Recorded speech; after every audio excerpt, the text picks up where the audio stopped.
S S ಟಿವಿಯಲ್ಲಿ ಜಾಹೀರಾತು ನೀಡಲು ಈ ನಂಬರಿಗೆ ಸಂಪರ್ಕಿಸಿ. ಹಾಯ್ ಹಲೋ ನಮಸ್ಕಾರ. ನೀವು ನೋಡ್ತಾ ಇದ್ದೀರಾ ಎಸ್ಎಸ್ ಟಿವಿ. ನಾನು ರಚನಾ ನಂಜುಂಡ.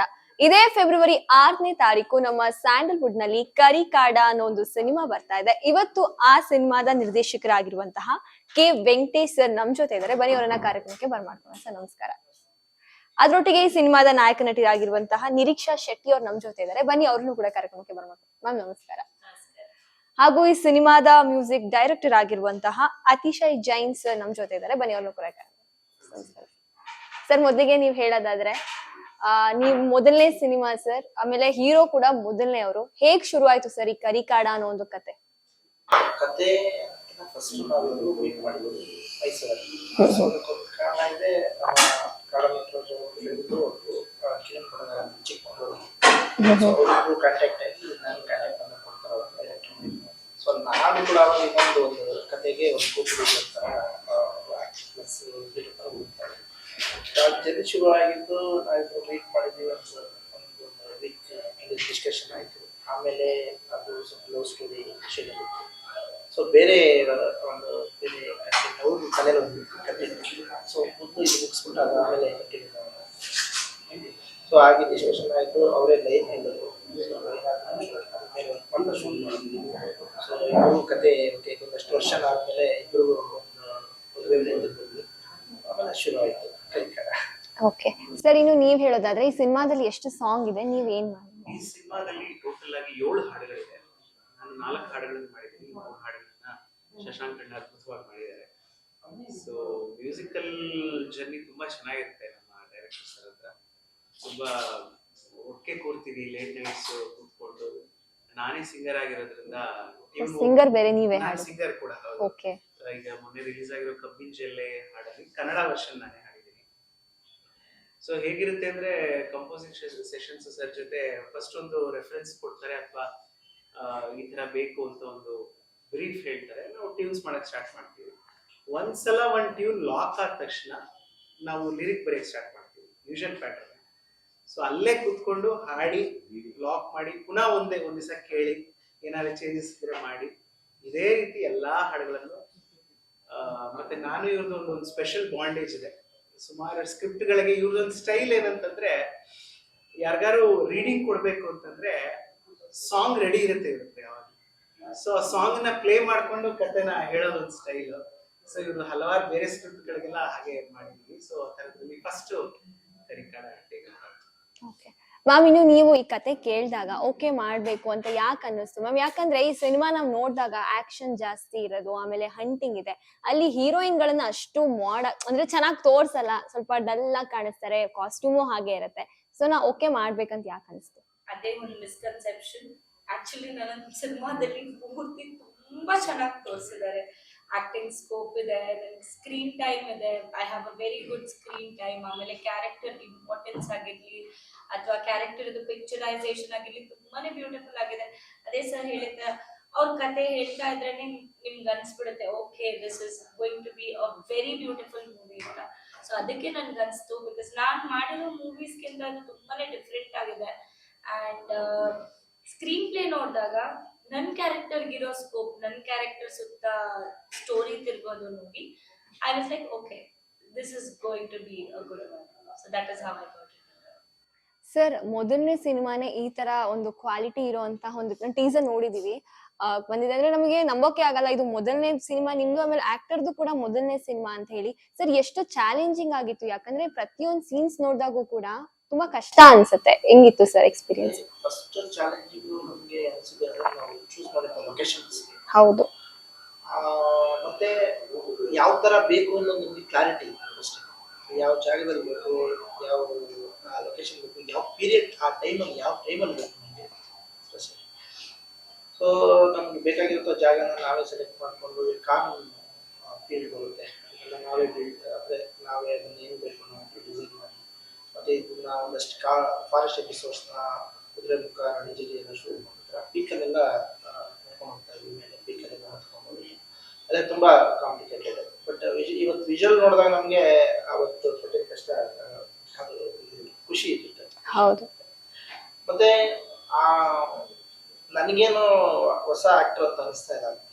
ಹೌದು. ಸೊ ಕರೆಕ್ಟ್ ಆಗಿ ಜನ ಪಿಕ್ ಮಾಡಿದ್ರೆ ಈಸ್ ಎ ಬೆಸ್ಟ್ ಆಕ್ಟರ್ 100%. ಅದಂತೂ ಮಾಸ್ ಹೀರೋ. ಮತ್ತೆ ಮಾಸ್ ಹೀರೋ ಅನ್ನೋದಕ್ಕಿಂತ ಎಲ್ಲ ಥರದ ಪಾತ್ರ ನಾವು ಮಾಡ್ತೀವಿ, ಎಲ್ಲ ಥರದ ಎಮೋಷನ್ಸ್ ಅವ್ರಿಗೆ. ಸೊ ಏನೇನು ಯಾವ ಪಾತ್ರಕ್ಕೆ ಏನೇನು ಬೇಕು ಅದನ್ನ ಮೇಂಟೈನ್ ಮಾಡೋ ಕೇಪಬಲ್ 100%. ಸೊ ಅದಕ್ಕೆ ಬೆಸ್ಟ್ ಎಕ್ಸಾಂಪಲ್ ಕರಿಕಾಡ್. ಎಮೋಷನಲ್ ಇದೆ, ಫ್ಯಾಮಿಲಿ ಬ್ಯಾಟಿಂಗ್ ಇದೆ, ಒಳ್ಳೆ ಆಕ್ಷನ್ ಇದೆ, ಲವ್ ಸಂಬಂಧಪಟ್ಟಿದ್ದ ರೊಮ್ಯಾಂಟಿಕ್ ಇದೆ, ಪವರ್ ಪ್ಯಾಕೇಜ್. ಈ ಕತೆ ಬರಿಬೇಕಾದ್ರೆ ನಿಮ್ಗೆ ಎಷ್ಟು ಡಿಫಿಕಲ್ಟ್ ಅಂತ ಅನ್ನಿಸ್ತಿತ್ತು? ಅಂದ್ರೆ ಈಸಿಯಾಗಿ ಯಾಕಂದ್ರೆ ಒಂದ್ ಆಕ್ಷನ್ ಅಂದ್ರೆ ಅಲ್ಲಿ ಒಂದ್ ಕಡೆ ಲವ್ ಸ್ಟೋರಿನೂ ನೀವು ತೋರಿಸ್ಬೇಕು, ಆಮೇಲೆ ಕಾಮಿಡಿನೂ ತೋರಿಸ್ಬೇಕು, ಇನ್ನೊಂದ್ ಕಡೆ ವಿಲನ್ ತೋರಿಸ್ಬೇಕು, ಆಮೇಲೆ ಅವ್ರು ಹೇಳಿದ್ರು ಆ ಜಾತ್ರೆದೆಲ್ಲ ಇತ್ತು ಅಂತ ಹೇಳಿ. ಸೊ ಹೇಗೆ ಸರ್, ಯಾರ್ದಾದ್ರು ಇನ್ಪುಟ್ಸ್ ಇತ್ತ ಬಟ್ ಪೂರ್ತಿ ನೀವೇ ಬರ್ದಿದ್ದ? ಕತೆ ಲೈನ್ ಹೀರೋ ಕಡೆ ಬಂದಿತ್ತು. ಸೊ ನಾವು ಏನೇ ಪ್ಲಾನ್ ಮಾಡಿದ್ರು ಎಕ್ಸಿಕ್ಯೂಷನ್ಗೆ ಪ್ರೊಡಕ್ಷನ್ ಸಪೋರ್ಟ್ ತುಂಬ. ಸೊ ಎಲ್ಲೂ ಕೂಡ ನಮ್ಗೆ ರಿಸ್ಟ್ರಿಕ್ಷನ್ ಇಲ್ಲ. ಸೊ ಇದು ಮಾಡೋಣ ಸರ್ ಅಂದರೆ 100 ಜನ ಬೇಕು ಅಂದ್ರೆ 105 ಜನ ಪ್ಲಾನ್ ಬೇಕು. ಸೊ ಆ ಥರ ಒಂದು ಪ್ರೊಡಕ್ಷನ್ ತುಂಬ ಸಪೋರ್ಟ್. ಇವತ್ತು ಏನು ಔಟ್ಪುಟ್ ಬಂದರೆ ಏನು ಇವತ್ತು ಕ್ವಾಲಿಟಿ ಏನು ಕಂಡಿದೆ, ಒಂದು ಪ್ರೊಡಕ್ಷನ್ ಹೌಸ್ ಮೇನ್, ಇನ್ನೊಂದು ಟೆಕ್ನಿಷಿಯನ್ಸ್, ಆರ್ಟಿಸ್ಟ್ ಕೂಡ ಅವ್ರವ್ರ ಕೆಲಸಕ್ಕೆ ಏನೇನು ಸಪೋರ್ಟ್ ಬೇಕು, ಟೈಮಿಂಗ್ ಬೇಕು, ಅದೆಲ್ಲ ಅವ್ರು ಕೊಟ್ಟಿದ್ದಾರೆ. ಸೊ ಅದ್ರ ಪ್ರತಿಫಲನೇ ಯಾವುದು. ಮ್ಯಾಮ್, ಇನ್ನು ನೀವ್ ಹೇಳೋದಾದ್ರೆ ನಿರ್ದೇಶಕರು ಕೂಡ ಹೊಸಬ್ರು, ಆಮೇಲೆ ನಿಮ್ ಜೊತೆ ಆಕ್ಟ್ ಮಾಡಿರೋರು ಕೂಡ ಹೊಸಬ್ರು. ಅವ್ರ ಜೊತೆ ವರ್ಕ್ ಮಾಡಿದ್ ಹೇಗಿತ್ತು? ಡಿಫಿಕಲ್ಟ್ ಅಂತ ಅನ್ನಿಸ್ತಾ ಅಥವಾ ಏನು ಇಲ್ಲ ಬೇರೆಯವ್ರು ಹೆಂಗೆ ಎಕ್ಸ್ಪೀರಿಯನ್ಸ್ ಇರೋರು ಮಾಡ್ತಿದ್ರು ಹಂಗೆ ಇತ್ತು? ಸರ್ ಹೇಳ್ದಂಗೆ ಹೊಸೊಬ್ರು ಅಂತ ಅನ್ಸೇ ಇಲ್ಲ. ಫಸ್ಟ್ ಆಫ್ ಆಲ್ ತುಂಬಾನೇ ಚೆನ್ನಾಗಿ, ತುಂಬಾನೇ ನೀಟಾಗಿ ಮಾಡಿದ್ದಾರೆ. And he's done a background study. ತುಂಬಾನೇ ನೀಟಾಗಿ ಕೂತ್ಕೊಂಡು ಆ ಕ್ಯಾರೆಕ್ಟರ್ ಬಗ್ಗೆ ಅಥವಾ ನಾನು ಈ ತರ ಆಕ್ಟ್ ಮಾಡ್ಬೇಕು ಅನ್ನೋ ಬಗ್ಗೆ he is well prepared. So ನಮ್ಗೆ ಯಾರಿಗೂ ತೊಂದರೆ ಆಗಿರ್ಲಿಲ್ಲ. ಅಂಡ್ ಪ್ರೊಡಕ್ಷನ್ ಬಗ್ಗೆ ಮಾತಾಡ್ಬೇಕಿದ್ರೆ ಇಟ್ ಡಿಡ್ ಸೀಮ್ ಲೈಕ್ ಇದು ಹೊಸ ಪ್ರೊಡಕ್ಷನ್ ಅಂತ. ಅಂಡ್ ನಾರ್ಮಲಿ ಪ್ರೊಡಕ್ಷನ್ ಅಲ್ಲಿ ಆ ಪ್ರೊಡ್ಯೂಸರ್ ಅಷ್ಟು ಇನ್ವಾಲ್ವ್ ಆಗಿರಲ್ಲ, ಯಾರನ್ನಾದ್ರೂ ಬಿಟ್ಬಿಟ್ಟಿರ್ತಾರೆ. But here each and everything was managed by them. ಈಗ ದೀಪ್ತಿ ಮ್ಯಾಮ್ ಕೂಡ ಅಷ್ಟೇ, ಸೆಟ್ ಅಲ್ಲಿ ಇರ್ತಾ ಇದ್ರು. ಎವ್ರಿ ಟೈಮ್ ಶೂಟಿಂಗ್ ಸೆಟ್ ಅಲ್ಲಿ ಯಾರಿಗೆ ಏನ್ ಬೇಕು, ಇದು ಬೇಕಾ ಅದು ಬೇಕಾ. ಅದೇ ತರ ನಮ್ಮ ಎಕ್ಸಿಕ್ಯೂಟಿವ್ ಪ್ರೊಡ್ಯೂಸರ್ ಕೂಡ ಅವ್ರಿಗೆ ಇದು ಬೇಕಾ, ಏನು ಕಮ್ಮಿ ಆಗಕ್ ಬಿಟ್ಟಿಲ್ಲ. ಸೊ ಆತರ ನಮ್ಗೆ ಯಾವ್ದು ಕಷ್ಟ ಅಂತ ಅನ್ಸಿಲ್ಲ. ಸರ್, ಇನ್ನು ಈ ಫಿಲಮ್ ಅಲ್ಲಿ 7 ಸಾಂಗ್ಸ್ ಇದೆ ಅಂತ ಹೇಳ್ತಾರೆ. ಯೂಶಲಿ ಈ ತರ ಸಿನಿಮಾಗಳಲ್ಲಿ ಹಾಡ್ಗಳೇ ಕಡಿಮೆ, ಯಾಕಂದ್ರೆ ಸ್ಟೋರಿನೇ ಹಂಗ್ ಹೇಳ್ಕೊಂಡು ಹೋಗ್ತಾ ಇರುತ್ತೆ. ಸೊ ನೀವು ಕೂಡ 4 ಸಾಂಗ್ಸ್ ಮಾಡಿದ್ರೆ, 7 ಸಾಂಗ್ಸ್ ಬಗ್ಗೆ ಹೇಳೋದಾದ್ರೆ? ಸಾಂಗ್ಸ್ ಎಲ್ಲಿನೂ ಯಾವ್ದೂ ಬಲವಂತವಾಗಿ ತುರುಕ್ತಾನಲ್ಲ. ನೀವು ಸಿನಿಮಾ ನೋಡಿದಾಗ ಖಂಡಿತ ಗೊತ್ತಾಗುತ್ತೆ. ಸಿಚುಯೇಷನ್ಗೆ ಕ್ಲೀನ್ ಆಗಿ ಹಿಡಿದಿದ್ದಾರೆ ಸಾಂಗ್ಸ್ ಸಿಚುಯೇಷನ್ಸ್. 2-3 ಒಂದು ಚೇಸಿಂಗ್ ಇದೆಲ್ಲ ಸಿನಿಮಾ ಜೊತೆಗೆ ಬ್ಯಾಕ್ ಗ್ರೌಂಡ್ ಸ್ಕೋರ್ ತರನೇ ಹೋಗುತ್ತೆ. ಬಟ್ ವೆಂಕಟೇಶ್ ಸರ್ಗೆ ಮ್ಯೂಸಿಕಲಿ ತುಂಬಾ ಸೆನ್ಸ್ ಇರೋದ್ರಿಂದ ಅದನ್ನ ಸಾಂಗ್ ಆಗಿ, ಈಗ ಸಿನಿಮಾದಲ್ಲಿ ಬ್ಯಾಕ್ ಗ್ರೌಂಡ್ ಸ್ಕೋರ್ ಇದ್ದೇ ಇರುತ್ತೆ. ಸೊ ಅವರಲ್ಲಿ ಆ ಒಂದು ಟೇಸ್ಟ್ ಆ ಒಂದು ಇದರಲ್ಲಿ ಇರೋದ್ರಿಂದ ಎಷ್ಟೊಂದು ಹಾಡುಗಳಿಗೆ ಜಾಗ ಇದೆ. ಸಪೋಸ್ ನಮ್ಮ ಪ್ರೇಮಾಲೋಕ ರವಿ ಸರ್, ಹೌದು ಸರ್, ಆ ಸಾಂಗ್ಸ್ ಎಲ್ಲ ಸಿಚುವೇಶನ್ ಬ್ರಿಂಗ್ ಆಗಿ ಹೋಗ್ತಾ ಇದೆ. ಅಂದ್ರೆ ಕಮ್ಯುನಿಕೇಶನ್ ಇದೆ. ಸೊ ಇಲ್ಲೂ ಹಾಗೇನೆ ಸಾಂಗ್ಸ್ ಜೊತೆಗೇನೆ ಆ ಕಮ್ಯುನಿಕೇಶನ್ ಆ ಸ್ಟೋರಿ ಕಂಪ್ಲೀಟ್ ಮಾಡಿ ಹೋಗ್ತಾರೆ. ಸೊ ಹಂಗಾಗಿ ನಮ್ಗೆ 7 ಸಾಂಗ್ ಇದ್ರು ಎಲ್ಲೂ ಎಕ್ಸ್ಟ್ರಾ ಅಂತ ಅನ್ಸಲ್ಲ, ಕತೆ ಜೊತೆನೆ ಹೊರಟೋಗುತ್ತೆ. ಒಳ್ಳೆ ಆ ಸೀನ್ ಟ್ರಾವೆಲ್ ಆಗ್ತಾ ಇರುತ್ತೆ. ಸರ್, ಈ ಸಿನಿಮಾ ನೋಡಿದಾಗ ಹಂದಿಗಳು ಕೂಡ ಮುಖ್ಯವಾಗಿ ಕಾಣಿಸ್ಕೊಳ್ತವೆ ಸರ್. ಈ ಹಂದಿ ಬೇಟೆ ತೋರಿಸಿದೀರಾ ಹೇಗೆ ಅಂತ?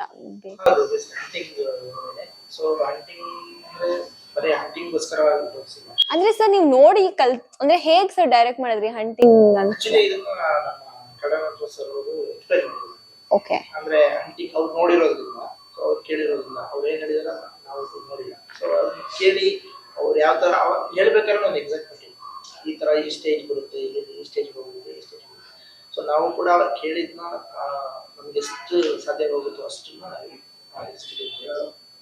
ಅಂದ್ರೆ ಹಂಟಿಂಗ್ ಪ್ರೋಸೆಸ್ ಇರುತ್ತೆ. ಅಂದ್ರೆ ಇನ್ನೊಂದು ಸ್ಟೇಜ್ ಮಿಸ್ ಆದ್ರೆ ಇನ್ನೊಂದು ಸ್ಟೇಜ್, ಆ ಸ್ಟೇಜ್ ಮಿಸ್ ಆದ್ರೆ ಹೇಗೆ ಆ ಗಾಳಿಪಟದ ನಮ್ಗೊಂದ್ ಚಿಕ್ಕದಾಗಿ ತೋರ್ಸಿರ್ತಾರ, ಅದನ್ನೇ ಅಷ್ಟು ನಾವು ಅದೇ ತಲೆಯಲ್ಲಿ ಉಳ್ಕೊಂಡಿದೆ ಸರ್. ಅಂತದ್ರಲ್ಲಿ ನೀವು ಇದು ಪೂರ್ತಿ ಮಾಡಿದೀರಾ. ಸೊ ಡೆಫಿನೆಟ್ಲಿ ಇರುತ್ತೆ. ಒಂದು ಕ್ಯಾರೆಕ್ಟರ್ ತರ ಪರ್ಫಾರ್ಮ್ ಮಾಡ್ತೀವಿ. ಹಾಗಾದ್ರೆ CG ವರ್ಕ್ಸ್ ಕೂಡ ತುಂಬಾ ಫೋಕಸ್ ಮಾಡಿದೀರಾ ಅನ್ಸುತ್ತೆ. more than 8 months work ಆಗಿದೆ. 8 months VFX work. ಕಡೆ ಮೇಜರ್ ಸರ್ಪ್ರೈಸ್ ಅಲ್ಲಿ ಸೊ ಮೊದಲನೇ ಸಿನಿಮಾದಲ್ಲೇ ನಿಮಗೆ ತುಂಬಾ ಹೊರೆ ಅನ್ನಿಸ್ಲಿಲ್ವಾ? ಯಾಕಂದ್ರೆ ತುಂಬಾ ಕಷ್ಟ ಅನ್ನಿಸ್ಲಿಲ್ವಾ? ಯಾಕಂದ್ರೆ ನೀವು ಹೇಳ್ತಿದ್ರಿ ಒಂದ್ ಕಡೆ ಓಲ್ಡ್ ಸಾಂಗ್ ಬ್ಯಾಲೆನ್ಸ್ ಮಾಡ್ಬೇಕು, ಇನ್ನೊಂದ್ ಕಡೆ ಹೊಸಬ್ರು ನಟ, ಆಮೇಲೆ ಜೊತೆಗೆ ದೊಡ್ಡ ದೊಡ್ಡ ಆಕ್ಟರ್ಸ್ ಕೂಡ ಹಾಕೊಂಡಿದ್ರಿ, ಎಸ್ ಶೆಟ್ಟಿ ಸರ್ ಅವ್ರ ಜೊತೆ ಆಗಿರಬಹುದು, ಆಮೇಲೆ ಹಂಟಿಂಗ್ ಪ್ರಾಸೆಸ್, ಆ ಕಾಡು, ಆ ಸೆಟ್ಟು, ಜಾತ್ರೆ ಶೂಟಿಂಗು ತುಂಬಾ ಇದಾಗಿದೆ. ಸ್ಕ್ರಿಪ್ಟ್ ಪ್ಲೇ ಮೇಲೆ ತುಂಬಾ ಫೋಕಸ್ಡ್ ಆಗಿದೆ, ತುಂಬಾ ಭರವಸೆ ಇತ್ತು ನನಗೆ. ಸೊ ಈಗ ಹೋದ್ರೆ ಹೀಗೆ ಟ್ರೀಟ್ ಆಗುತ್ತೆ ಅನ್ನೋದು ಒಂದು ಐಡಿಯಾಲಜಿ. ಇದನ್ನ ಆರ್ಟಿಸ್ಟ್ಗಳು ಮತ್ತೆ ಟೆಕ್ನಿಷಿಯನ್ಸ್ ಡಿಒಪಿ ನನಗೆ ತುಂಬಾ ಸಪೋರ್ಟ್ ಮಾಡಿದ್ರು. ಸೊ ಇಲ್ಲಿ ಆಕ್ಟರ್ಸ್ಗಳು ನನಗೆ ಮೇಕಿಂಗ್ ಟೈಮಲ್ಲಿ ಸಪೋರ್ಟ್ ಮಾಡ್ತಿದ್ರು. ಸೊ ಅದನ್ನ ಡಿಒಪಿ ಆಗಿ ಕ್ಯಾಪ್ಚರ್ ಮಾಡ್ತಿದ್ರು ನೀಟಾಗಿ. ಅಂದ್ರೆ ಏನು ನಾವು ಸ್ಕ್ರೀನ್ ಪ್ಲೇ ಮಾಡ್ತಾ ಇದೀವಿ ಅದು ನೀಟಾಗಿ, ಅದನ್ನ ಎಡಿಟಿಂಗ್ ಅಲ್ಲಿ ಟೇಬಲ್ ಅದು ನೀಟಾಗಿ ಡಿಸ್ಕಷನ್ ಅಂದ್ರೆ ಎಲ್ಲೂ ಕೂಡ ಮಿಸ್ ಆಗಿಲ್ಲ. ಸ್ಟೇಜ್ ಬೈ ಸ್ಟೇಜ್ ಎಲ್ಲ ಪಾಸಿಟಿವ್ ಆಗ್ತದೆ. ಅದು ಪ್ಲಸ್ ಟು ಪ್ಲಸ್ ಎಲ್ಲ ಆಗ್ತಾ ಅದು ಎಲ್ಲೂ ತರ ಇದಾಗ್ಲಿಲ್ಲ ಸರ್, ಕನ್ಫ್ಯೂಸ್ ಆಗೋ ತರ ಒಂಥರ ಆ ತರ ಇಲ್ಲ, ಎಲ್ಲ ಕ್ಲಾರಿಟಿ ಇತ್ತು. ಸೊ ಈ ಸೀನ್ಗೆ ಇಷ್ಟೇ ಶಾರ್ಟ್ಸ್ ಬೇಕು, ಇಷ್ಟೇ ಕಟಿಂಗ್ ಬೇಕು, ಈ ಆಂಗಲ್ಸ್ ಬೇಕು ಅನ್ನೋದು ನಮ್ಮ ಇನ್ನೊಬ್ರು ಆಕ್ಟರ್ ಹೇಳ್ತಾ ಇದ್ವಿ, ಸಾಮಾನ್ಯವಾಗಿ ತುಂಬಾ ಶೂಟ್ ಮಾಡ್ಬಿಡೋದು, ಎಡಿಟಿಂಗ್ ಟೇಬಲ್ ಅಲ್ಲಿ ಸೆಲೆಕ್ಟ್ ಮಾಡೋದು, ಆ ತರ ಅಲ್ವೇ ಅಲ್ಲ ಇದೆ. ಎಷ್ಟು ಬೇಕು, ಏನ್ ಬೇಕು ಅನ್ನೋ ಕ್ಲಾರಿಟಿ ತುಂಬಾ ಇರೋದ್ರಿಂದ ಅದು ಅವ್ರಿಗೆ ಅಷ್ಟು ಈಸಿ ಫ್ಲೋ. ಮತ್ತೆ ಆ ಸಿನಿಮಾವನ್ನ ಅಷ್ಟು ಪ್ರೀತಿಸಿದಾಗ, ಆ ಡಿಸೈನಿಂಗ್ ಅನ್ನ ಅಷ್ಟೊಂದು ಪ್ರೀತಿಸಿದಾಗ, ನೀವು ಅವಾಗಿಂದ ಕೇಳ್ತಾ ಇದ್ರೆ ಹೊಸ ಸಿನಿಮಾ ಫಸ್ಟ್ ಸಿನಿಮಾ ಅಂತ. ಸಿನಿಮಾ ಫಸ್ಟ್ ಆಗ್ಲಿ ಏನಾಗ್ಲಿ, ಆ ಅಷ್ಟು ಕಲಿಕೆ, ಆ ಪ್ರೀತಿ ಅದ್ರ ಮೇಲೆ ಇದ್ದಾಗ, ಪ್ರಿಪರೇಷನ್ ಒಂದ್ 2-3 ಸಿನಿಮಾ ಯಾರು ಮಾಡಿದಾರೆ ಗೊತ್ತಿಲ್ಲ ಅಸಿಸ್ಟೆಂಟ್ ಆಗಿ, ಅಸೋಸಿಯೇಟ್ ಆಗಿ, ಬಟ್ ಆ ಸ್ಕಿಲ್ ನ ನಾವು ಅಷ್ಟು ಪ್ರೀತಿಸಿದಾಗ ಅದು ಆ ತರ ಡಿಸೈನ್ ಆಗುತ್ತೆ.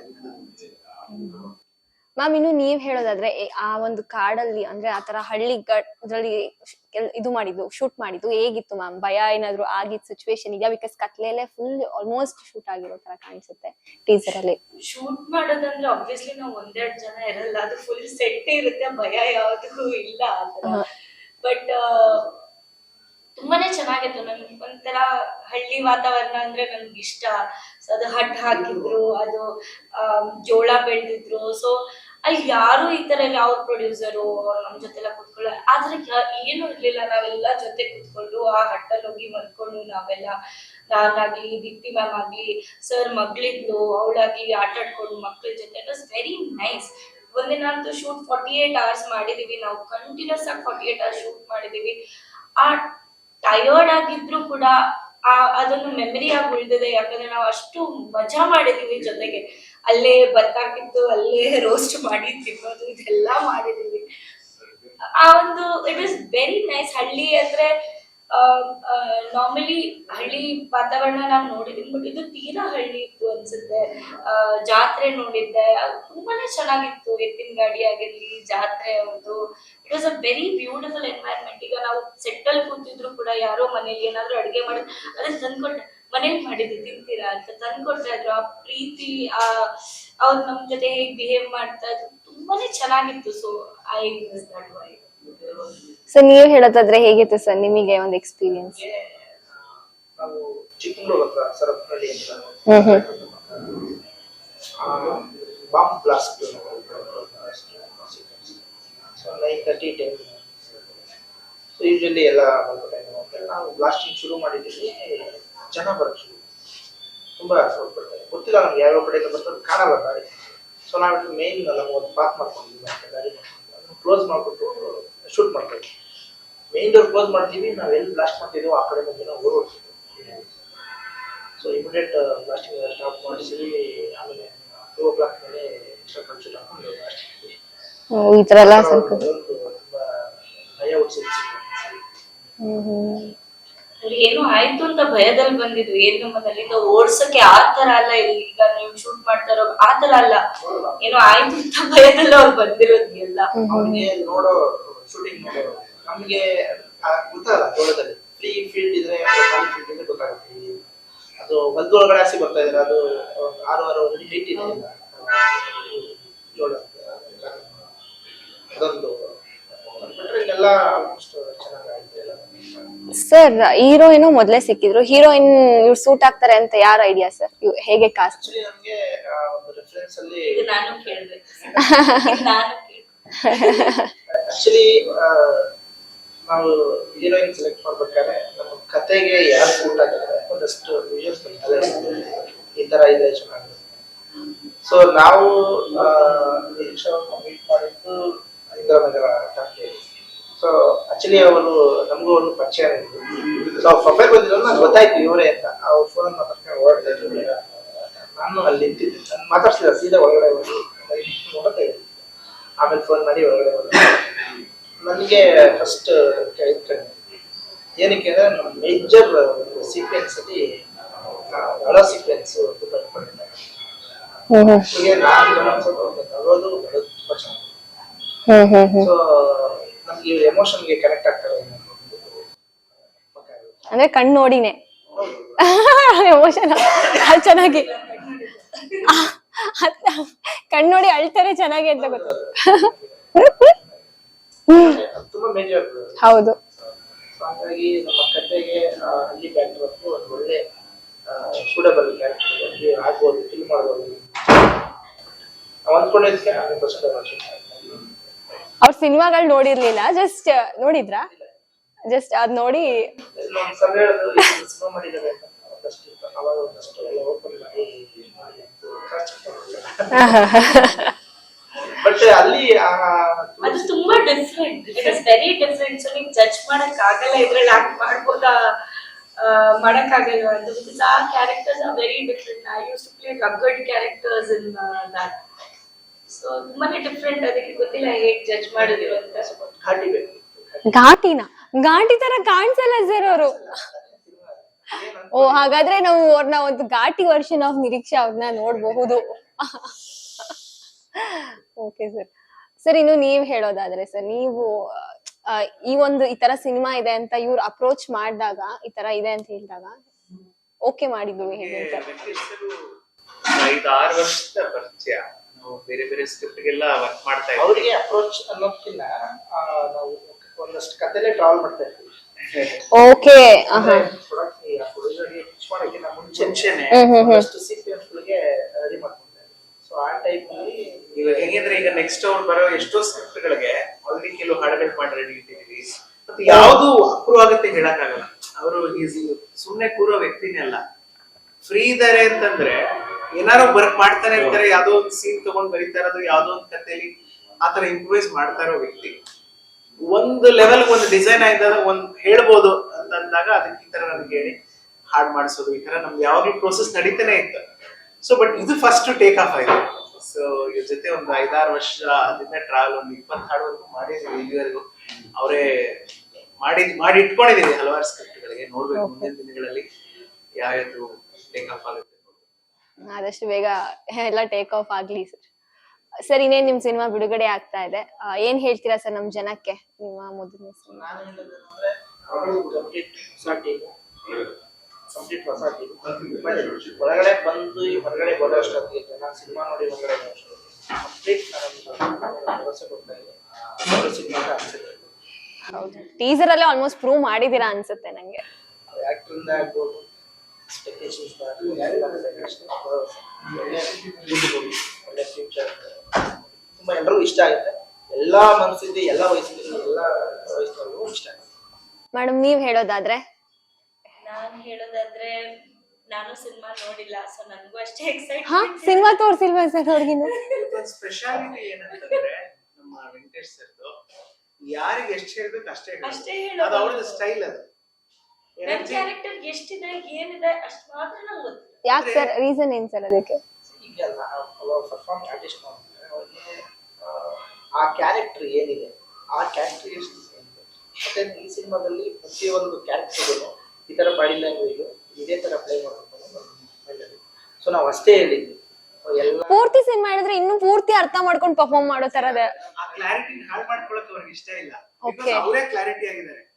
ಅವರು ಈಗ ನಾವು ಹೇಳಿದಂಗೆ ಎಡಿಟಿಂಗ್ ಅಲ್ಲಿ ಜಾಸ್ತಿ ಶಾರ್ಟ್ಸ್ ತಗೊಳ್ಳೋದು, ಅಲ್ಲಿ ಕಮ್ಮಿ ಹಂಗಿಲ್ಲ. Is so having so clarity. ನಿಮ್ಗೆ ಜಾಸ್ತಿ ಹೇಳ್ಬಿಟ್ಟು ನೀವೇನೋ ಸಜೆಷನ್ ಕೊಡೋದು, ಅದಕ್ಕೆ ಓಕೆ ಈ ತರದೊಂದು ರೀಸನ್. ಡಿಸ್ಟರ್ಬ್ ಮಾಡಲ್ಲ, ಅವರು ಡಿಸ್ಟರ್ಬ್ ಮಾಡಲ್ಲ. He is open for suggestion. ಗೊತ್ತಾಳೆ, ಅದನ್ನ ಅಪ್ಲೈ ಮಾಡಲ್ಲ. ಆದ್ರೆ ನಿಜವಾಗ್ಲೂ ಜೆನ್ಯನ್ ಆಗಿದ್ರೆ ಖಂಡಿತ ತಗೋತಾರೆ. ಅದನ್ನು ನಾನು ನೋಡಿದ್ದೀನಿ. ಅಂದ್ರೆ ಅವರು ಆ ಪ್ರಾಡಕ್ಟ್ ನ ಪ್ರೀತಿಸ್ತಾರೆ.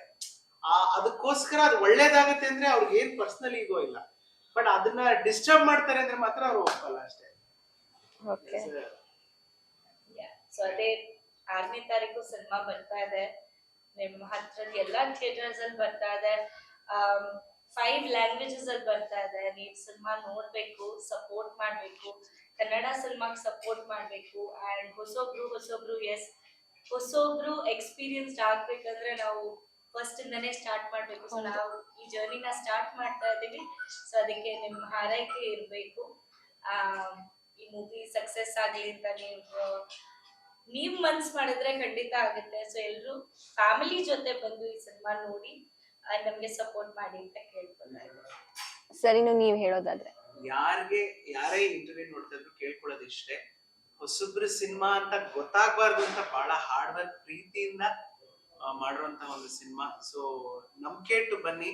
ನೀವು ಕೊಡೋ ಒಂದೊಂದು ರೂಪಾಯಿಗೂ ಅಷ್ಟು ಪೈಸಾ ವಸೂಲ್. ಎಮೋಷನ್ ಇರ್ಬೋದು, ಹಾಡ್ ಇರ್ಬೋದು, ಫೈಟ್ ಇರ್ಬೋದು, ಆಕ್ಷನ್, ಕಾಮಿಡಿ, ಸ್ಟೋರಿ ಎಲ್ಲವೂ ನಿಮ್ಗೆ 10 ಪಟ್ಟು ನಿಮ್ಮನ್ನ ಖುಷಿ ಪಡಿಸುತ್ತೆ ಅಂತ ಹೇಳ್ತೀವಿ. ಸೊ ನೀವು ನಂಬಿ ಫೆಬ್ರವರಿ 6 ಥಿಯೇಟರ್ಸ್ ಬರ್ಬೇಕು ಅಂತ ಒಂದು ಕಳ್ಕಳಿ.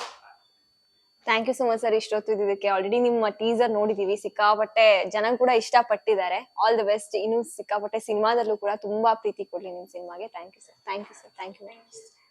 ನೋಡಿದ್ರಲ್ಲ ವೀಕ್ಷಕರೇ, ಇದಿಷ್ಟು ಕರಿಕಾಡ ಸಿನಿಮಾದ ತಂಡದ ಮಾತಾಗಿತ್ತು. ಇದೇ ಫೆಬ್ರವರಿ 6ನೇ ತಾರೀಕು ಕರಿಕಾಡ ಅನ್ನೋ ಒಂದು ಸಿನಿಮಾ ನಿಮ್ಮ ಹತ್ತಿರದ ಚಿತ್ರಮಂದಿರಗಳಲ್ಲಿ ಬಿಡುಗಡೆ ಆಗುತ್ತೆ. ಎಲ್ಲರೂ ಕೂಡ ಹೋಗಿ ಥಿಯೇಟರ್ ಈ ಸಿನಿಮಾ ನೋಡಿ ಅಂತ ಹೇಳ್ತಾ ಇದಾಗಿತ್ತು ಇವತ್ತಿನ SSTV ವಿಶೇಷ ಕಾರ್ಯಕ್ರಮ. ಮತ್ತಷ್ಟು ಅಪ್ಡೇಟ್ಸ್ ಗಾಗಿ ನೋಡ್ತಾರೆ SSTV.